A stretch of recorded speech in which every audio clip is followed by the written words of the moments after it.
اللہ کے نام سے جو بڑا مہربان نہایت رحم کرنے والا ہے۔ اسلام ٹو مائی یوٹیوب فیملی، سمشا وائز میں خوش آمدید۔ آج ہم ایک اور خوفناک واقعے کے ساتھ آپ کی خدمت میں حاضر ہوئے ہیں۔ آئیے انہی کی زبانی وہ واقعہ سنتے ہیں۔ دوستو، جو واقعہ آج میں آپ کو بتانے جا رہی ہوں یہ میری خالہ کے ساتھ پیش آیا۔ میری خالہ خانپور میں رہتی تھیں۔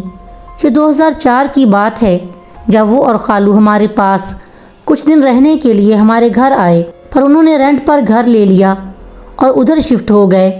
وہ گھر کافی پرانا بنا ہوا تھا اور اسے دیکھ کے خوف آتا تھا۔ ہم بہت کم ان کے گھر جاتے، اسکول سے آ کر ٹیوشن چلے جاتے۔ گھر رہنے اور کہیں جانے کا ٹائم ہی نہیں ملتا تھا۔ امی دن کے ٹائم خالہ کے پاس رہتی۔ خالہ کی طبیعت ٹھیک نہیں رہتی تھی۔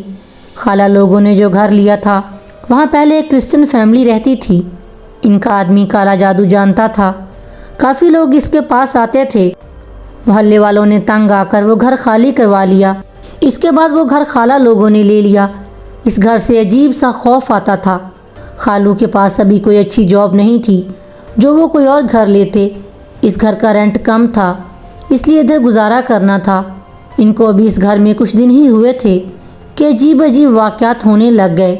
کبھی دیوار پر خون لگا ہوتا، کبھی صحن میں گوشت کے ٹکڑے پڑے ہوتے، کبھی کپڑوں پر کٹ لگے ہوتے، تو کبھی گھر سے چیزیں گم ہو جاتی۔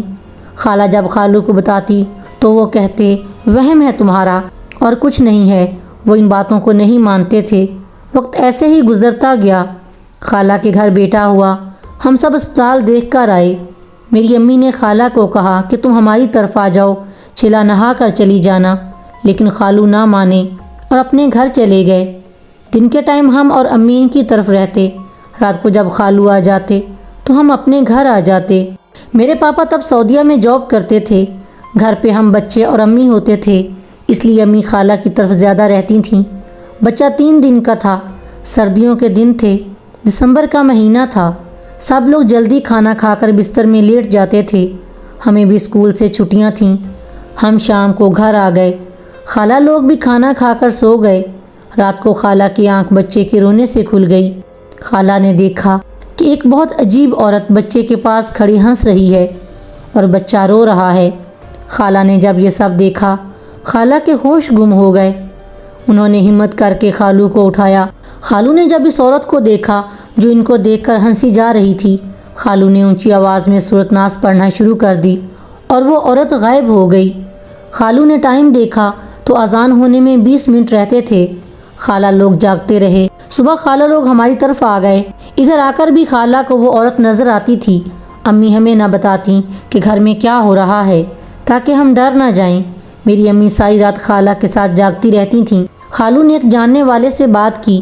اس نے ایک آدمی کا بتایا جو روحانی علاج کرتا تھا۔ اس نے گھر کے دروازے پر لٹکانے کے لیے تعویذ دیا اور 2 تعویذ، ایک خالہ کو اور ایک بچے کے لیے۔ 40 دن کے بعد خالہ نے وہ تعویذ پانی میں بہا دیے اور سب گھر والوں کا صدقہ دیا۔ پتہ نہیں وہ کون تھی اور کیا چاہتی تھی۔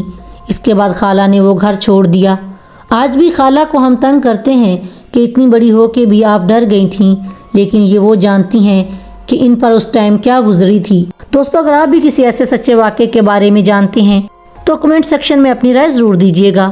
اسٹوری اچھی لگی ہو تو لائک، شیئر، سبسکرائب۔